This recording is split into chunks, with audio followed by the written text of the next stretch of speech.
What's going on, Port fans? Welcome back to another video on my channel. Today we're going to be reviewing Port Adelaide's 2019 player list by ranking them on a tier maker A, B, C, D and E to judge their performance and output for the club this season, whether it was at the AFL level or trying to get selected for the AFL level. A couple of players are missing due to the fact that I didn't really want to judge the likes of Kai Pudney and Martin Frederick due to the fact they had pretty solid seasons, but I think they are missing from the tier maker first of all. But they've had a developing year as such, and I didn't really want to consider them as part of judging because I know first year players, they're always trying to learn their craft. But nonetheless, we're going to get into this list and see exactly who put out a good performance and who didn't quite hit the mark in 2019.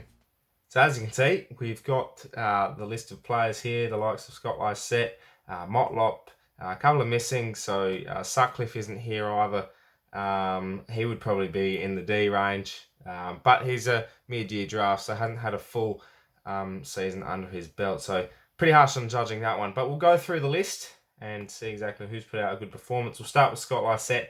Going to go straight to the B category. He's had a sensational year, barring getting dropped, mind you, but I think pretty solid season as a recruit, so definitely well done to all the recruiting managers there. Carl Amon goes straight into the A category, had a fantastic season, and I hope we sign him up, which is looking likely, but needs to be signed up. Future of the club, great pace, great skill, which he's improved immensely over the off-season, so good on him. D for Sam Gray, had a few good outputs throughout this year, but unfortunately didn't quite hit the mark. His season was pretty inconsistent, just like the side. And I can see why they're looking to try and find a different option for him at another club. Riley Bonner had a pretty inconsistent season as well, but I think his season overall was a C. He did put out some good performances like the ones in China, and I think from all of us as fans, we'd love to see more Riley bombs, so definitely hoping for that. Same with Matty Broadbent, come back from injury, had a pretty interesting year nonetheless, but back from injury, back from some mental health issues, and he did a reasonable job.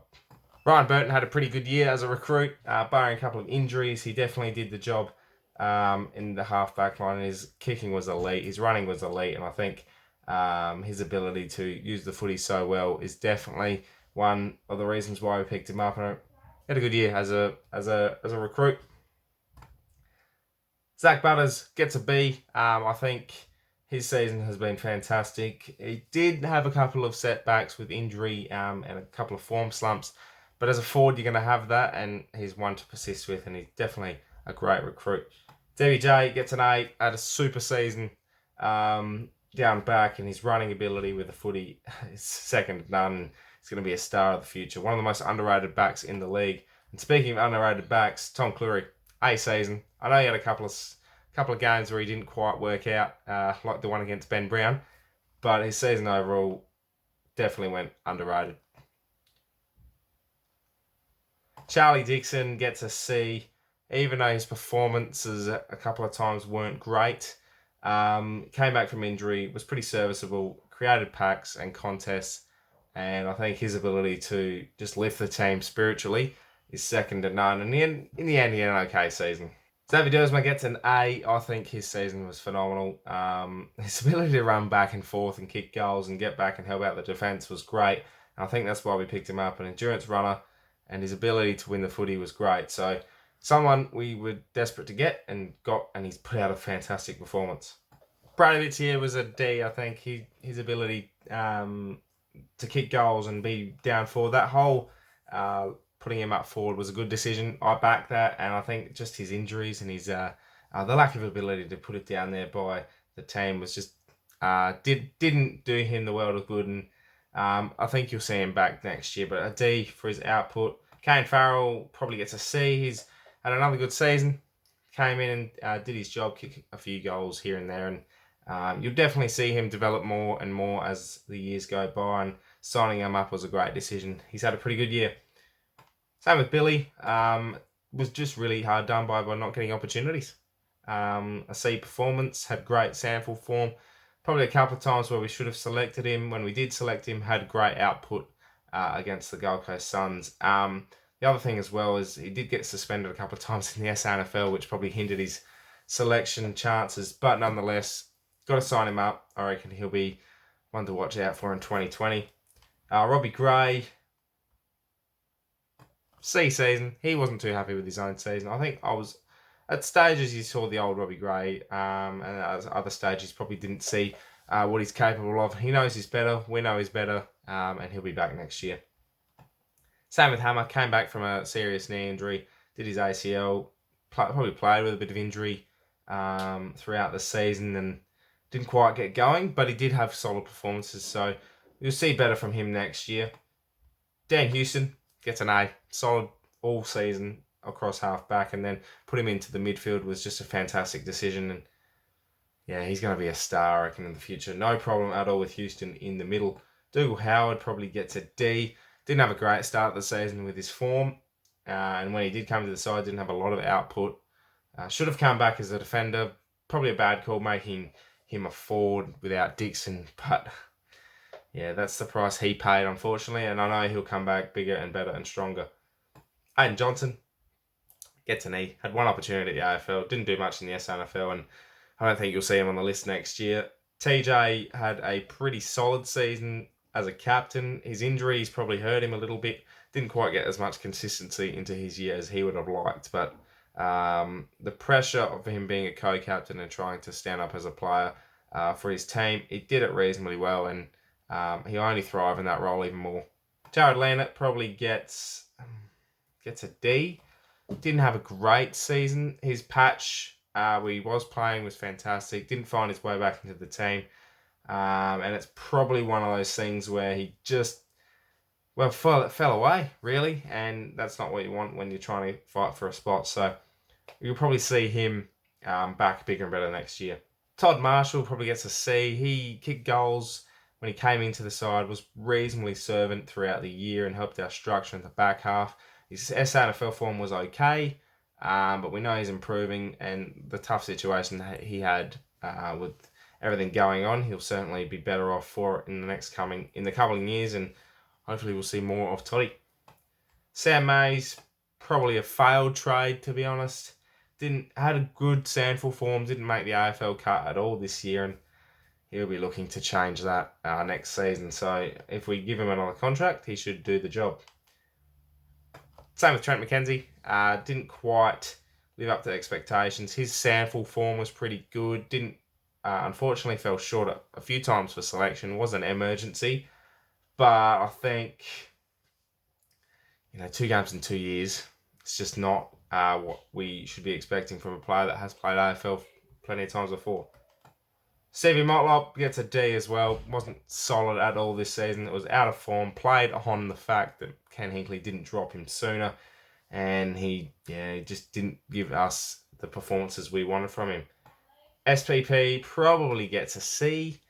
Wasn't great at times, but he did do the job when he did come in.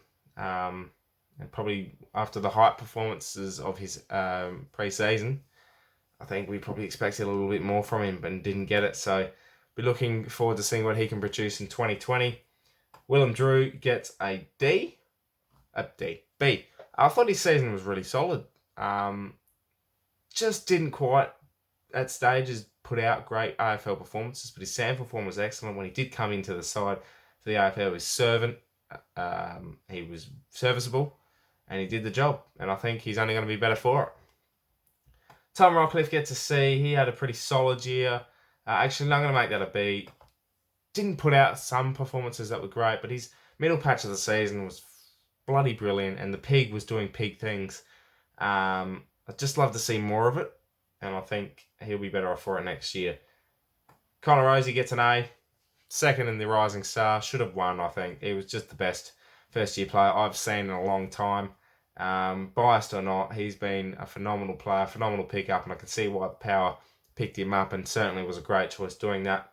Paddy Ryder gets a C. Was dropped. Didn't play great.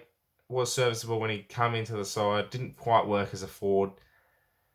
And I just think parting ways with Paddy is probably going to be best for both worlds. We don't want to give him a 2-year contract. He wants a 2-year contract. He'll get that somewhere else, and I wish him all the best because, unfortunately, he's just his form from 2017 hasn't come back, and yeah, it's just be tough seeing him go, but it's probably best for both parties. Jack Trengrove gets a C, but he should have played AFL, wasn't selected. His form for the SANFL was brilliant.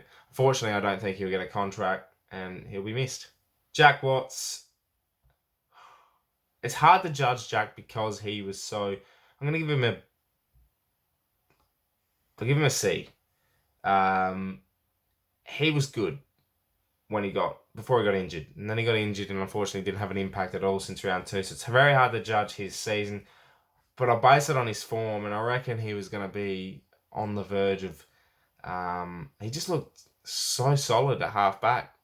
And I reckon that's going to play into our hands next season.